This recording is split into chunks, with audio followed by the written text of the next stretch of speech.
ଏଇଠି ଠିଆ ହେଇଛୁ ମୁଁ ତତେ କଲ୍ କରୁଛି ତୁ ଉଠଉନ ମିଛ କଥାରା କହୁଛୁ କଣ ହେଲା ତୁ ହୋଇ ତତେ ମିଛ କହୁଛି କିଲୋ ମେଡିକାଲ ତଳୁ ପୁରା 5 ଥର କଲ୍ କଲିଣି ଥରେ ବି ମୋର ବାଜିନି ମୋର ବା ବାରମ୍ବାର ରିଙ୍ଗ ହଉଛି ନା କଣ ତାକୁ କା ଦେଖିବୁ ଦେଖ ରିଙ୍ଗ ହଉଛି ନା ନାଇଁ ଦେଖ ବାବା ତୁ ବି ତ ଥରୁଛୁ କାହିଁକି କଣ ହେଇଛି ତୋର କିନ୍ତୁ ମୁଁ କଣ ମନକୁ କରିଛି ଆଉ ମତେ କିଏ ଥରଉଛି ନା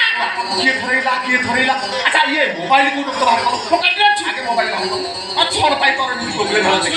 ତୋର ରଖିକେ ମୋ ମୋବାଇଲଟା ରଖିଛେ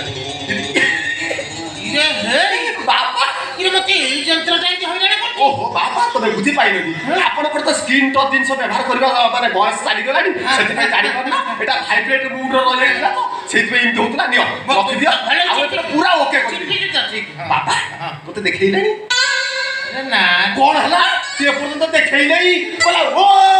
କି ଦୁଃଖ କି ଭଳିଆ ବାଧ୍ୟ ଝିଅ ତମେ ଗୁଲୁଗୁଲା ମୋ ବାପାକୁ ଏପର୍ଯ୍ୟନ୍ତ ତମେ ଦେଖେଇନ ମୁଁ ତମକୁ କଣ କହିଥିଲି ମୋ ବାପା ଜଣେ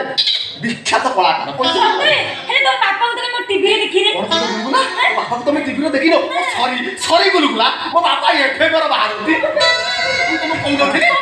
ସାଲିଆ ସେଇ ବସ୍ତିରେ ମୋ ବାପା ହଉଛନ୍ତି ବିଶିଷ୍ଟ ବିଖ୍ୟାତ ଘୋଡ଼ା କଳାକାର ତାଙ୍କର ସେଇ ଗୋଟିଏ ଦିଦି ସେ ସେଇ ଝିଅକୁ ବୋହୂ କରି ଆଣିବେ ଯିଏକି ଜଣେ କଳାକାର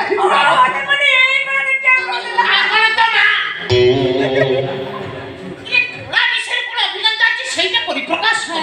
ଘୋଡ଼ା ନାଚ ଦାସକାଠିଆ ପାଲା ଓଡ଼ିଶୀ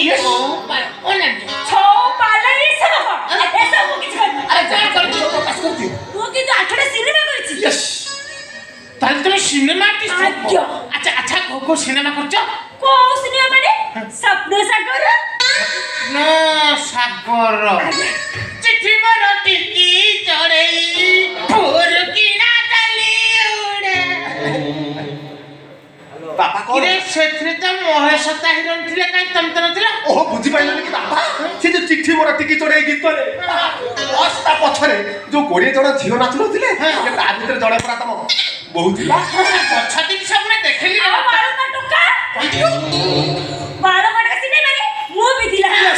କି ବାଳୁଙ୍ଗା ଟୋକା ଟିକେ ଅନୁଭବ ହେଇଥିଲି ଆଜ୍ଞା ଇଏ ପଛରେ ଥିଲା ଇଏ ନାଇଁ ବାପା ସେ ଯୋଉ ବାଳୁଙ୍ଗା